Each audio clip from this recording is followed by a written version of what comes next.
common FAFSA mistakes that will cost you money. Hi everyone, I'm Tina Steele, the FAFSA Guru, and if you like what I have to say, be sure to subscribe to my channel by clicking the link below.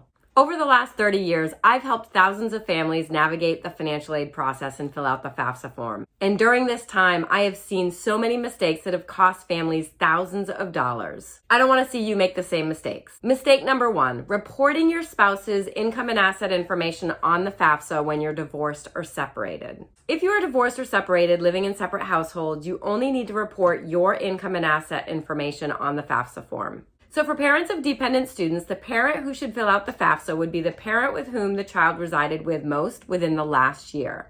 If this was a 50-50 split, then it would be the parent who provided more than half of the child's support within the last year. On that same note, if you filed a joint tax return with your spouse for the year that you're reporting on the FAFSA form, it's very important you do not use the IRS data retrieval tool. Because if you were to use it, it would import both your and your spouse's income and asset information. So be sure to manually input your tax information on the FAFSA form when filling it out. If you are divorced or separated, but you're living in the same household, then you do need to report both of your incomes. Mistake number 2. Reporting assets on the FAFSA that you don't have to. These assets include the value of the primary home that you live in, the total value of any retirement accounts that you own, along with your business value if you have less than 100 employees. You are not required to report any of those assets on the FAFSA form. And accidentally reporting them as assets will inflate your expected family contributions significantly. Mistake number 3.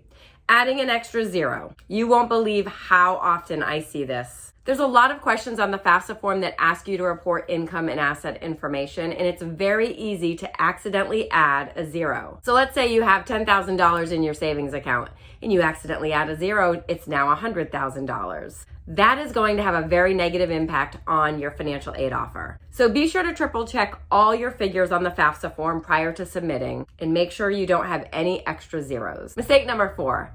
Not making a FAFSA correction when you realize you made a mistake. You can go in and update or correct your FAFSA as many times as you need to. So once you've realized you've made a mistake, it's very important that you log back in and submit the FAFSA correction. Now you want to be sure that every single school you're applying to receives this correction. So it's important to remember if you listed more than 10 colleges on your FAFSA form, once you go in and submit the correction to 10 colleges, after it processes, you'll need to log back in, delete some of those colleges, and then add the new ones that you need to submit the correction to.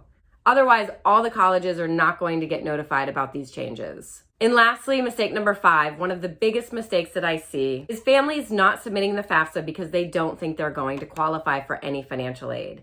Now, unless you have $250,000 to $300,000 sitting around to help you pay for your or your child's education, then I highly recommend you submit a FAFSA form. And there are several reasons for this. Some colleges use the FAFSA information to determine how much institutional scholarship money they're going to offer. So if there's no FAFSA on file, you're not going to be considered for the scholarship. Additionally, in order for students to borrow their own federal direct student loan in their own name that's not credit-based and is a low-interest loan that doesn't come due until after they graduate, they have to have a FAFSA on file.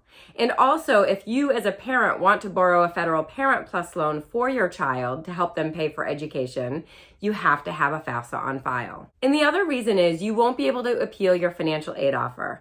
I recommend that all students and families appeal their financial aid offers unless, of course, the college has a specific policy around this and they will only accept appeals for certain circumstances. Reality is 80% of students who file a financial aid appeal will receive some additional financial aid. However, in order to appeal your financial aid offer, you have to actually receive one. So if you don't fill out a FAFSA form, you're not going to get a financial aid offer. You can see why this is very important. So be sure to watch out for these common mistakes when you're filling out the FAFSA form. And if you're the parent of a current high school senior or a rising high school senior, be sure to check out my FAFSA and Financial Aid Academy. This is my signature program I designed specifically for parents of high school seniors along with their seniors. The Academy will guide you step by step, month by month through the overwhelming senior year financial aid process and help you get the best financial aid offers possible. And for those of you who are looking for a complete walkthrough of the 23-24 FAFSA form, be sure to go to my website and check out my 23-24 FAFSA walkthrough and guide. In this tutorial, I will guide you question by question through the student and parent section of the FAFSA. I also provide individual consultations for anything financial aid related. You can learn more at my website, thefafsaguru.com, and your first initial 10-minute consult call is free. I hope you found this video helpful, and good luck filling out that FAFSA form.